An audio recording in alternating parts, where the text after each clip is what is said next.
السلام عليكم ورحمة الله وبركاته. النهاردة بإذن الله هنتكلم عن جهاز جديد ما تكلمناش عنه قبل كده، وهو جهاز التكييف الفريش. الفريش يعتبر من الأنواع أو الماركات الجيدة جدا في السوق. أثبتت نفسها الفترات اللي فاتت، وبقى في إقبال عليها بالنسبة للعملاء. بدأوا يقتنعوا بالجهاز، وبدأوا يقتنعوا بجودته، وبدأوا آه، يتوجهوا ليه.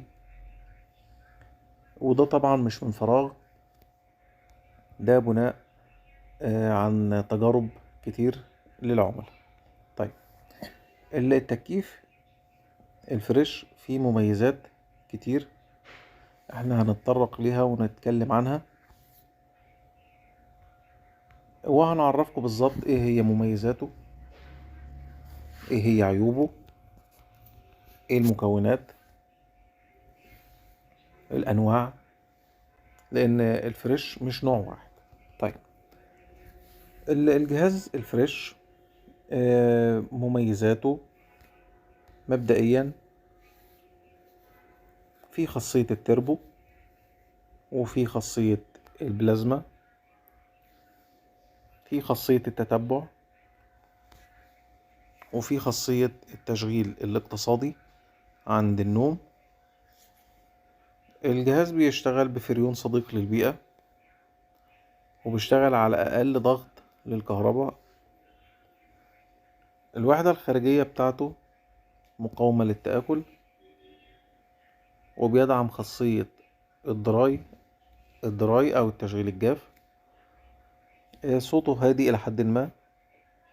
في شاشة ديجيتال بتوضح لنا درجات الحرارة، وهي طبعا بتشتغل شاشة أعطال كمان.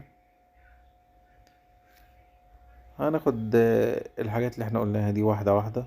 طبعا خاصية التربو، كتير مننا عارفين الخاصية دي.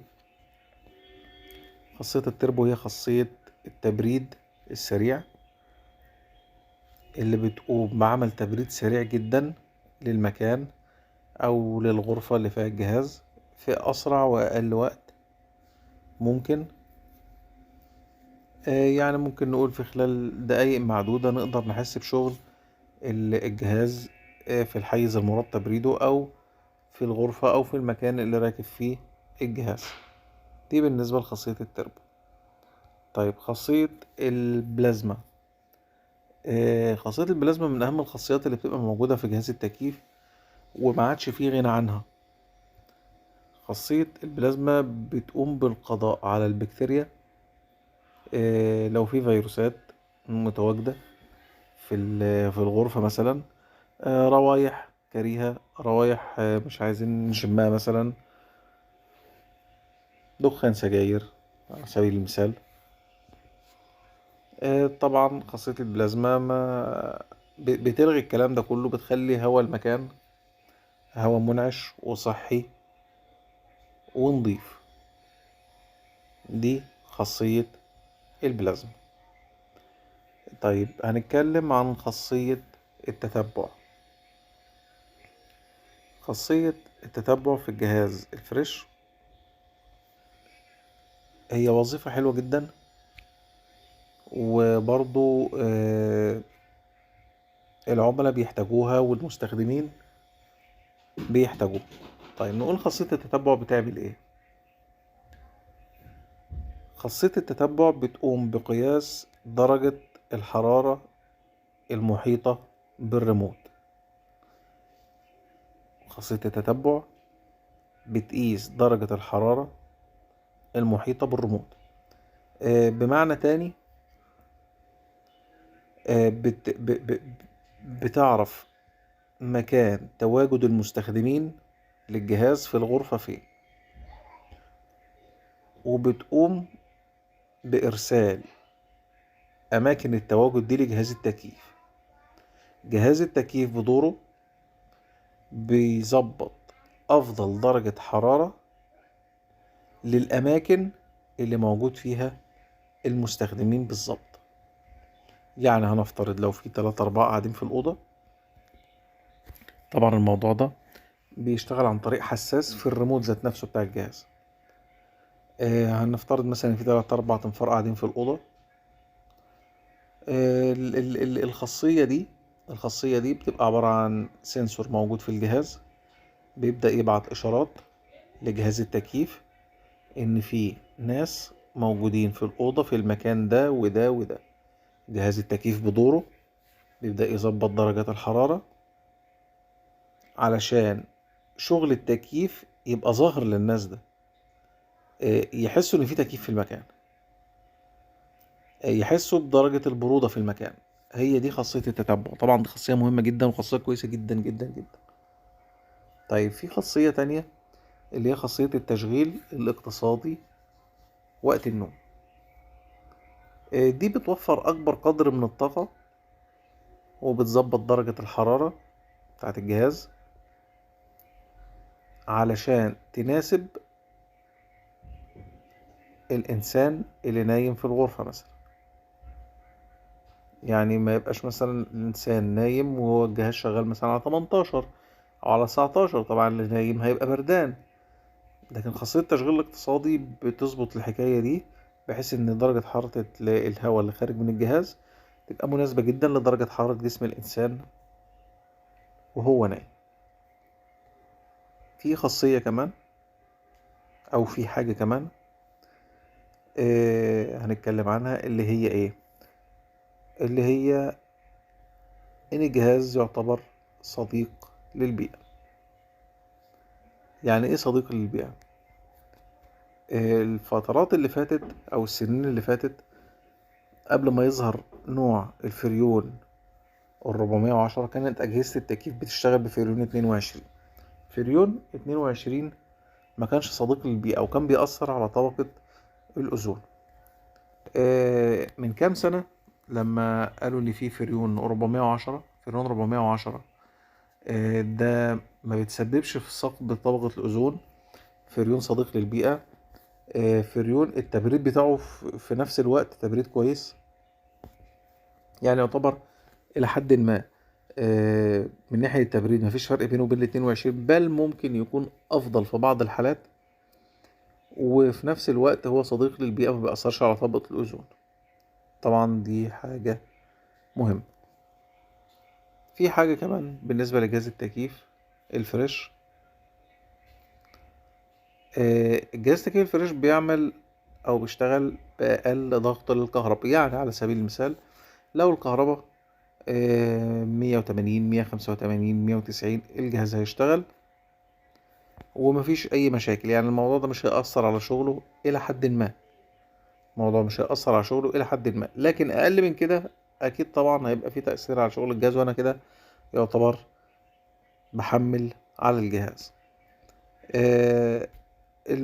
بالنسبة للوحدة الخارجية بتاعته،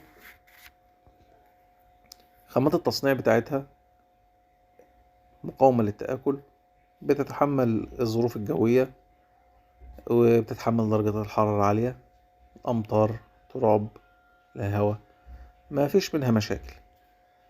يعني متصنعة كويس بمعنى أصح. في خاصية التشغيل الجاف كمان.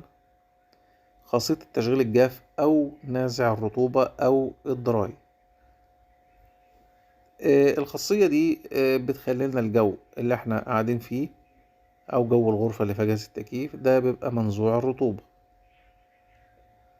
بمعنى أصح بيبقى جو جاف. جو جاف. طبعا الحكاية دي بتأدي لتشغيل الكمبرسور فترات بسيطة جدا، وطبعا بتخفف الرطوبة في المكان، إحساس أقل بدرجة الحرارة. ممكن نشغله طبعا الوضع ده بسرعة منخفضة بالنسبة للمروحة بتاعت الوحدة الداخلية. زي ما قلت الكباس أو الكمبرسور بيشتغل فترات قصيرة. هو كل الحكاية إن هو نازع رطوبة، نازع رطوبة. طبعا زائد إن الجهاز طبعا كمان صوته بيبقى هادي. يعني بمعنى أصح لو الجهاز شغال في فترة من فترات الليل والدنيا هادية ما يزعجش اللي نايم مثلا أو كده. في شاشة ديجيتال. طبعا شاشة ديجيتال احنا قلنا ان هي شاشة درجات حرارة وشاشة اعطال. في المجمل الشكل بالنسبة للوحدة الداخلية ممتاز جدا، مفيش فيه اي تعليقات. طبعا الضمان بتاع الجهاز ضمان 5 سنين داخلي وخارجي. ده مجمل الجهاز الفريش.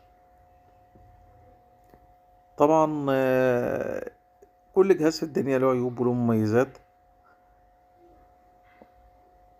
في بعض العيوب اللي هي انا مش شايفها عيوب جوهرية، لكن هي يعني نقدر نقول لولا اختلاف الأذواق يعني.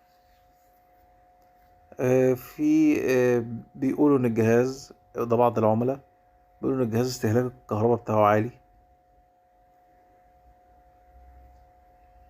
طبعا بالرغم من انه بيشتغل على ضغط كهرباء قليل، لكن هم بيقولوا ان استخدام الكهرباء بتاعه عالي. ليه؟ لان هو الكمبرسور بتاعه كمبرسور من العادي اللي هو من غير انفرتر. طبعا الموضوع بيختلف لو كان الجهاز انفرتر. قطع الغيار ممكن نلاقيها غالية سنة عن بعض الأنواع التانية. بالنسبة لخدمة ما بعد البيع في تضارب في الأقوال، يعني في اللي يقول كويسة، في اللي يقول بيستجيبوا، في اللي بيقول لأ ما بيستجيبوش. لكن هو في المجمل جهاز بسم الله ما شاء الله، جهاز كويس جدا، جهاز محترم مفيش منه أي مشاكل بشهادة ناس كتير. يعني لو فكرت إنك تجيب جهاز تكييف كويس تحطه عندك في البيت، يبقى الفريش اختيار موفق جدا جدا جدا جدا. أتمنى تكونوا استفدتوا بإذن الله، واستنونا الفترة الجاية، وخصوصا مع دخول الصيف في فيديوهات تانية كتير هنتكلم فيها عن كل حاجة. طبعا أنا مستني طلباتكم. شوفوا لو محتاجين تعرفوا أي حاجة، تتكلموا في أي حاجة، أنا معاكم بإذن الله. أشوفكم الفيديو الجاي. شكرا. سلام عليكم.